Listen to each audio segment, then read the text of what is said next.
Paris की ठंडी रात थी। लोवर म्यूजियम लगभग बंद हो चुका था। चारों तरफ सन्नाटा, बस दूर कहीं किसी गार्ड के कदमों की आवाज गूंज रही थी।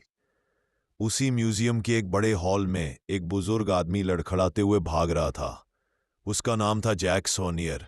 वो लोवर का मुख्य क्यूरेटर था और उसके पास एक ऐसा रहस्य था जिसे वो मरते दम तक छुपाकर रखना चाहता था। अचानक गोलियों की आवाज गूंजी। जैक जमीन पर गिर पड़ा। दर्द से कराहते हुए भी उसके चेहरे पर डर से ज्यादा चिंता थी, अपने लिए नहीं बल्कि उस रहस्य के लिए जो उसके साथ दफन हो सकता था। आखिरी सांसों में उसने अपने शरीर को एक खास मुद्रा में रखा, ठीक वैसी जैसी लियोनार्डो दा विंची की मशहूर पेंटिंग विट्रूवियन मैन में दिखाई देती है। फिर उसने अपने खून से जमीन पर अजीब से चिन्ह और संख्याएं लिखी। यह कोई बेतुकी हरकत नहीं थी, बल्कि एक संदेश था, एक कोड। कुछ घंटों बाद अमेरिकी प्रोफेसर रॉबर्ट लैंगडन को नींद से जगाया गया। वो हार्वर्ड यूनिवर्सिटी में सिंबोलॉजी पढ़ाता था, मतलब चिन्हों और प्रतीकों का विज्ञान। पुलिस ने उसे बताया कि लॉवर में हत्या हुई है और मरने से पहले जैक सोनियर ने ऐसा कुछ छोड़ा है जिसे केवल वही समझ सकता है। लैंगडन जब लॉवर पहुंचा तो उसके सामने खून से सना हुआ दृश्य था। जमीन पर पड़ी लाश, अजीब आकृति और दीवार पर लिखे संकेत। पुलिस की कैप्टन सोफी नवे भी वहां थी, एक तेज दिमाग वाली क्रिप्टोलॉजिस्ट। जैसे ही लैंगडन ने संकेतों को देखा, उसे महसूस हुआ कि यह सब किसी पागलपन का नतीजा नहीं है, बल्कि यह एक सोचा समझा संदेश है।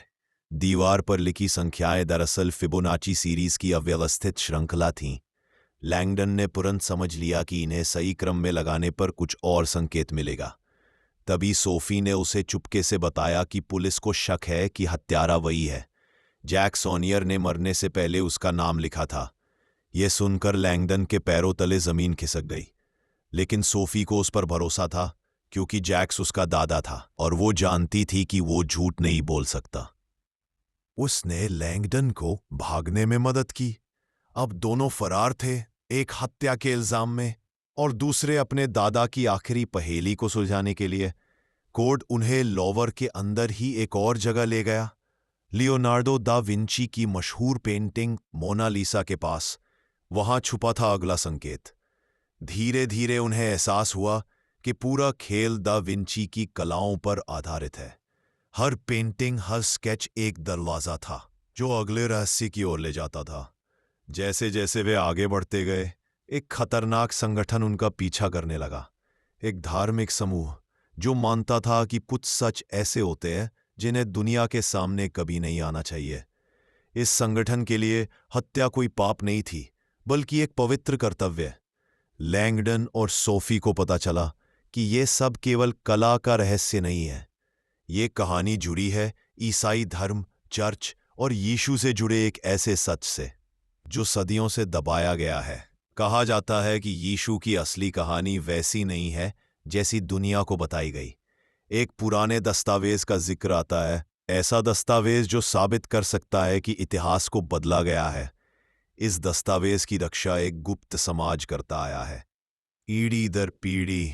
जैक सोनियर भी उसी समाज का हिस्सा था और उसकी मौत उसी कड़ी का हिस्सा थी। कहानी अब पेरिस से निकलकर लंदन की ओर बढ़ती है।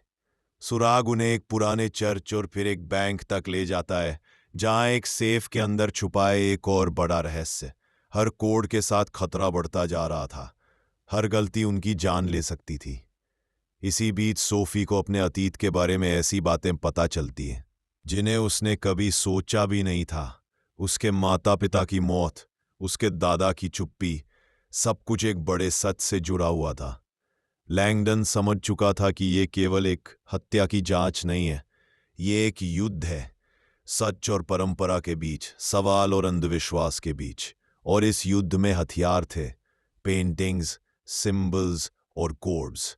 रात और गहरी होती जा रही थी, दुश्मन और नजदीक आ रहा था, और सबसे बड़ा रहस्य अब बस एक कदम दूर था। लंदन की सुबह धुंध से ढकी हुई थी। ठंडी हवा के बीच रॉबर्ट लैंगडन और सोफी नवे टैक्सी से उतरे। उनके सामने खड़ा था एक पुराना चर्च, टेम्पल चर्च। ये जगह आम लोगों के लिए सिर्फ एक ऐतिहासिक इमारत थी, लेकिन लैंगडन जानता था कि असल में ये जगह सदियों पुराने रहस्यों की कब्रगाह है। चर्च के अंदर घुसते ही वातावरण बदल गया। दीवारों पर उकेरे गए शूरवीरों के चिन्ह, जमीन पर बनी गोल आकृतियां, सब कुछ किसी गुप्त समाज की ओर इशारा कर रहा था। जैक सॉनियर का छोड़ा हुआ कोड उन्हें यहीं लाया था। लैंगडन ने फुसफुसाकर कहा कि यह जगह नाइट्स टेम्पलर से जुड़ी है, वही संगठन जिसने कभी चर्च के खजाने और रहस्यों की रक्षा की थी। जमीन पर बनी एक कब्र के पास पहुंचकर लैंगडन रुक गया।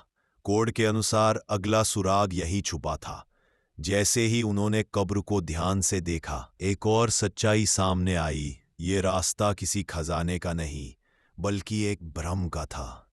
जैक सॉनियर ने जानबूझकर गलत दिशा दिखाई थी ताकि असली रहस्य सुरक्षित रहे, लेकिन उनका पीछा करने वाले खाली हाथ लौटने वालों में से नहीं थे। वही खतरनाक धार्मिक संगठन अब पूरी ताकत से उनके पीछे था। उनका मानना था कि कुछ सच इंसान के लिए नहीं होते, उनके लिए सच से ज्यादा जरूरी था आस्था को बचाना।